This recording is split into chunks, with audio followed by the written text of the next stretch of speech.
Shalom Bapak Ibu Saudara sekalian. Selamat pagi, selamat hari Minggu, selamat kita bertemu kembali dalam ibadah SOS pagi yang indah ini. Puji Tuhan, sebelum kita mendengarkan kebenaran firman Tuhan, kita akan masuk di dalam doa. Bapa yang ada di dalam surga, Bapa yang kami sembah dalam nama Yesus, pagi yang indah ini Tuhan, kami datang kepadamu. Kami naikkan pujian syukur limpah banyak terima kasih. Oleh kemurahan-Mu Tuhan, pagi yang indah ini kembali kami boleh menghirup udara yang segar, menikmati hari yang baru, hari pemberian-Mu ini. Terima kasih Bapa. Sebelum kami melakukan aktivitas sehari-hari di rumah, di mana kami boleh beristirahat sepanjang minggu yang sudah Engkau pimpin, hari ini kami akan beristirahat. Kami hanya akan melakukan aktivitas kecil di rumah. Saat ini kami datang ke hadirat-Mu, ingin menikmati ibadah bersama dengan Tuhan, terlebih ingin menikmati kebenaran firman Allah. Terima kasih Bapa. Inilah kami, umat-umat-Mu. Kami sudah siapkan hati untuk menerima kebenaran firman-Mu. Biarlah kebenaran firman-Mu ini akan menjadi motivasi kami, mendorong kami, supaya kami lebih setia kepada Tuhan, lebih mencintai hadirat Tuhan, lebih mencintai makanan rohani yang akan memberkati kami di hari Sabatnya Tuhan ini, sehingga kami semakin hari semakin intim dengan Tuhan. Terima kasih Bapa. Di dalam berkat nama Tuhan Yesus kami sudah berdoa dan mengucap syukur. Kami terima kebenaran firman-Mu. Haleluya, haleluya, amin. Puji Tuhan. Salam sejahtera saudara-saudaraku yang kekasih di dalam Tuhan. Kebenaran firman Allah pagi yang indah ini terambil dari 1 Timotius 6 ayatnya yang ke-6. Sekali lagi saya sampaikan, 1 Timotius 6 ayat yang ke-6. Demikian, memang ibadah itu kalau disertai rasa cukup memberi keuntungan besar. Saudara, 1 Timotius atau surat Timotius ini ditulis oleh Rasul Paulus, diberikan kepada anak rohaninya atau pendeta muda kalau istilah sekarang, yang bernama Timotius. Nah, Timotius ini dipercayakan oleh Rasul Paulus untuk melayani pekerjaan Tuhan yang ada di kota Efesus. Ya. Kenapa ayat ini disampaikan kepada Timotius? Karena ada anak-anak Tuhan yang ada di kota Efesus, jika mereka beribadah, ada hal-hal yang tidak berkenan kepada Tuhan. Ya, makanya supaya ibadah mereka semakin berkenan kepada Tuhan, ibadah mereka itu harus diluruskan. Bagaimana cara meluruskannya? Tuhan memberitahu melalui Paulus, dan Paulus menuliskan itu kepada Timotius agar supaya Timotius menyampaikan kepada anak-anak Tuhan yang ada di Efesus bahwa ibadah yang berkenan itu seperti apa.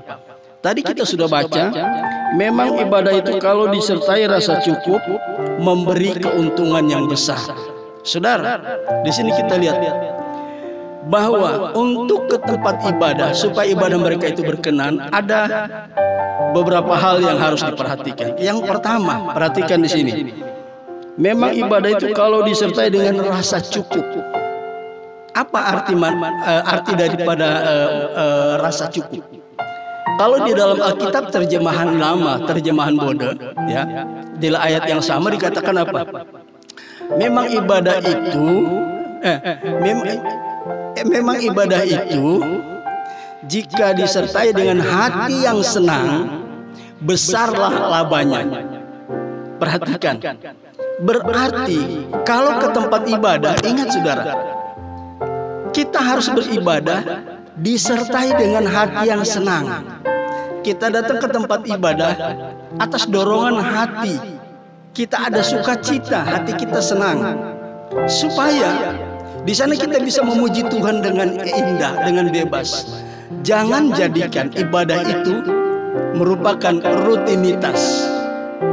Jadikan ibadah itu suatu atau bagian dari hidup kita. Kalau karena kewajiban rutinitas, berarti kita didorong karena peraturan, diajak, dihimbau. Tapi kalau ibadah kita jadikan itu bagian dari hidup kita, ibadah itu, maka kita beribadah, melakukan ibadah dengan hati penuh sukacita, dengan senang. Raja Daud dalam Mazmur 122 ayat pertama, ketika orang berkata kepada Daud, mari kita pergi ke rumah Tuhan, dia bersukacita. Kenapa? Sebab ke tempat ibadah bukan sebagai rutinitas, bukan karena sebagai kewajiban. Sebagai orang Kristen kita harus ibadah, bukan. Jadi ada sukacita. Jadi kita memuji Tuhan, kita merasakan hadirat Tuhan, saudaraku, ya. Itu yang pertama. Yang kedua, ya, dikatakan memberi keuntungan yang besar, ya. Kalau dalam terjemahan lama, jika kita beribadah dengan hati yang senang, maka besarlah labanya. Jadi tapi maknanya sama, ya. Ibadah kalau kita lakukan dengan hati yang senang, itu mendatangkan keuntungan. Apa keuntungan itu? Keuntungan ini dimaksud adalah kita diberkati oleh Tuhan. Amin, saudara. Itu yang harus kita sadari. Nah, kalau kita ke tempat ibadah, di sini dikatakan memberikan keuntungan yang besar. Disinilah kesalahan dari banyak anak Tuhan yang ada di kota Efesus. Mereka datang ke tempat ibadah bukan memuji memuliakan Tuhan dengan hati yang senang, tapi dengan motivasi yang salah. Ada banyak orang percaya akhir zaman ini ke tempat ibadah supaya mereka diberkati Tuhan. Ini satu pemahaman yang salah, pemahaman yang keliru, saudara. Tuhan mau kalau kita pergi ke tempat ibadah, dasarnya hati yang senang. Ada sukacita dari Roh Kudus, kita memuji memuliakan Allah, merasakan hadirat Allah, ya. Supaya kita diberkati oleh Tuhan, ya. Itu yang harus kita sadari, saudara, ya. Nah, di dalam pengkhotbah, saya akan membuka di dalam kitab pengkhotbah, saudara, ya. Ini sebagai ayat referensi dan ayat yang terakhir, ya. Pengkhotbah pasal yang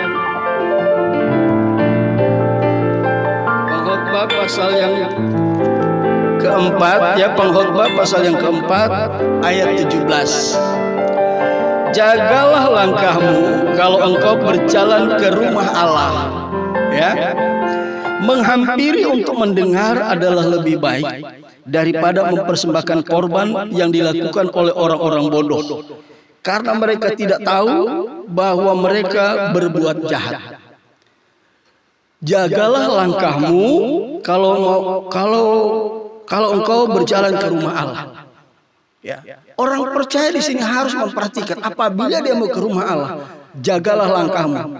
Kata langkahmu ini kita harus perhatikan. Coba saudara ganti kata langkahmu ini dengan motivasi. Kalau kita ke tempat ibadah, pergilah dengan motivasi yang benar. Tidak untuk mencari keuntungan di dalam ibadah. Bukan supaya saya diberkati dalam ibadah. Maka kita akan merasakan berkat yang Allah sudah siapkan bagi kita dalam ibadah itu. Tapi kalau kita ke tempat ibadah dengan motivasi yang tidak benar karena hanya ingin diberkati, maka ibadah kita dikategorikan sebagai atau identik dengan orang bodoh. Dan ibadah yang kita lakukan itu diumpamakan oleh Tuhan kita berbuat jahat. Jadi kalau kita ke tempat ibadah dengan motivasi hanya supaya kita diberkati, kita bagaikan orang, kita seperti orang bodoh. Kemudian yang kita lakukan sebenarnya bukan ibadah. Firman Allah katakan apa? Yang kita lakukan adalah satu perbuatan jahat di mata Tuhan. Jadi saudara yang kekasih, biarlah mulai hari ini kita harus menyadari. Marilah kalau kita beribadah, pergi ke rumah Tuhan, pergi ke gereja, lakukan itu karena itu bagian dari hidup kita. Jadikan ibadah bagian hidup kita. Maka ya kerajaan Allah, perhatikan, Paulus berkata kepada anak-anak Tuhan yang ada di kota Roma, kerajaan surga itu bukan soal makan minum, ya, melainkan soal damai sejahtera sukacita, ya, di dalam Roh Kudus. Maka kalau kita pergi ke rumah ibadah dengan hati yang senang karena sukacita Roh Kudus, didorong oleh sukacita dari Roh Kudus, maka ibadah yang kita lakukan, kita berkenan di hadapan Tuhan. Dan saudaraku yang kekasih, ibadah kita pasti diberkati oleh Tuhan. Puji Tuhan, saya percaya saudara, kalau kita menjaga motivasi yang baik dalam beribadah, kita pasti diberkati. Ya, jangan sampai kita beribadah dengan motivasi yang salah. Ada orang ke tempat ibadah karena dia berharap, ya, dia berharap mungkin dia nanti akan jadi WL di tempat ibadah, ya, karena dia rasa suaranya baik, ya, dia bisa memimpin pujian dengan baik sebagai seorang WL. Ini motivasi yang salah, saudara, ya. Misalnya ada satu gereja, dia bukan tidak pakai liturgi, tapi liturgi itu diterapkan secara lisan, tidak tertulis. Tahu-tahu siapa yang datang duluan, dia yang dipercayakan menjadi WL, ya. Atau hamba Tuhan, siapa yang datang duluan ya, dia akan dipercayakan. Tapi kalau ada yang datang dengan tujuan supaya dia mendapat bagian dan lain sebagainya di tempat ibadah, ini merupakan hal-hal yang keliru, saudara, ya. Atau dengan kata lain, saya harus ke tempat ibadah, jangan nanti nggak dilihat gembala, ya. Saya pengen ketemu si A, si B. Ke tempat ibadah ada motivasi-motivasi yang salah, saudara. Jadi mari kita ke tempat ibadah bukan dengan motivasi-motivasi yang salah, tapi mari kita ke tempat ibadah dengan motivasi yang benar. Ada juga motivasi yang salah apa? Rumah ibadah dijadikan tempat seperti apa? Showroom mobil. Dia pakai baju yang mewah. Pakai baju yang mewah tidak salah. Tapi kalau pakai yang baju mewah hanya untuk orang melihat, supaya orang melihat kita, memuji kita, kita sudah mendapatkan upahnya, saudara, ya. Seperti orang Farisi, Tuhan bilang, kalau mereka berdoa suka berdiri di mana? Simpang-simpang jalan, ya, di tempat-tempat yang ya bisa dilihat orang. Tujuannya apa? Motivasinya apa? Supaya mereka dipuji. Kalau kita ke tempat ibadah dengan baju yang mewah karena memang segenap hati kita untuk mempersembahkan untuk Tuhan, itu lebih baik, saudara, daripada kita ke tempat ibadah ya seolah-olah kita seperti orang yang memperagakan baju-baju itu, ya, di catwalk, di jalan berlenggak-lenggok. Itu motivasi yang tidak baik. Tapi kalau baju yang baru dia belum pernah pakai dan dia pakai pertama untuk ke gereja untuk persembahkan kepada Tuhan, itu pemberian korban yang terbaik bagi Tuhan, supaya orang bisa mencontohi, ya. Masalah nanti orang mau ngomong apa, kalau kita jalan, kita ke gereja dan motivasi yang murni, pasti ada cibiran orang, omongan orang, sok kaya, sok pamer. Itu pasti, walaupun motivasi kita murni. Tapi ingat, jangan peduli apa kata orang. Motivasi kita pakai baju yang bagus untuk kemuliaan nama Tuhan. Saudaraku yang kekasih, mari di hari-hari ini kita rubah kalau ada motivasi-motivasi yang tidak benar, ya, untuk ke tempat ibadah, ya. Itu sebabnya di hari-hari ini kita perlu perhatikan hal-hal ini. Ada juga misalnya orang-orang pebisnis, ya, ada temannya, ya, katanya pengen ketemu, ya, daripada nanti mereka cuma dinner di hotel, di restoran, lebih baik supaya kelihatannya sok rohani, ya. Mereka janjian, kamu nanti datangnya di gereja saya, nanti selesai ibadah kita baru. Nah, ini ada motivasi yang tidak benar. Kalau ada janji dengan rekan bisnis, pisahkan dulu. Hari Minggu, hari Sabatnya Tuhan, kita hanya konsentrasi kepada Tuhan, mempersembahkan hidup ini sebagai korban yang hidup bagi Tuhan. Kalau kita lakukan hal ini, maka kita diberkati Tuhan. Sebaliknya, jika ada orang sederhana, saudaraku, Tuhan tidak melihat pakaian kita. Pakaian sesederhana apapun mungkin di pandangan orang tidak baik, tapi yang penting kita pakai rapi. Tuhan melihat hati saudara, bukan melihat penampilan pakaian yang saudara pakai. Ini kebanyakan orang terikat dengan hal-hal seperti ini, dan mereka tersugesti kalau ke Tuhan harus begini. Tuhan melihat sikap hati dan kehidupan kita, saudara. Jangan sampai ada motivasi yang nggak benar, saudara. Kalau ada motivasi yang tidak benar, kita sendiri yang rugi. Tadi Pengkhotbah 4 ayat 17 berkata apa? Jagalah langkahmu jika kamu ke rumah Allah. Jadi sebelum kita ke tempat ibadah, sebelum kita beribadah, kita harus introspeksi. Apakah aku pergi dengan motivasi yang murni atau motivasi yang tidak murni? Ini yang harus kita sadari, saudaraku, ya. Itu sebabnya kebenaran firman Allah pagi yang indah ini bukan menemplak, bukan menghampiri saudara, tapi menyadarkan kita apabila ada yang melakukan ke tempat ibadah dengan motivasi yang tidak baik. Tuhan memberikan kebenaran firman Allah keras apapun, bukan Tuhan tidak mengasihi. Justru orang yang dikasih Tuhan dia tegur. Dia karena dia mengasihi, supaya kita disadarkan bahwa motivasi kita itu salah.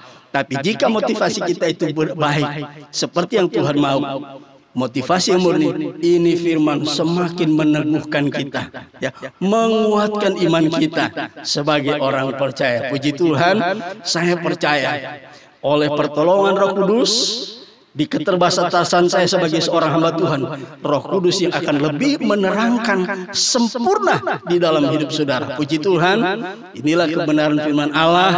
Mari kita menerima ini dengan penuh ucapan syukur. Puji Tuhan, sampai di sini firman Tuhan, kita satu di dalam doa.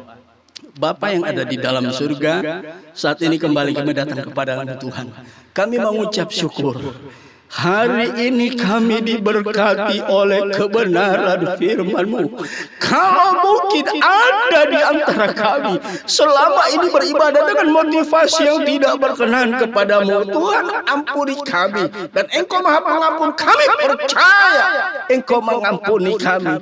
Dan Tuhan ajar kami lebih memiliki motivasi yang benar. Dan bagi kami yang selalu ini melakukan dengan motivasi yang benar, kami percaya kami sudah diteguhkan oleh kebenaran firman-Mu.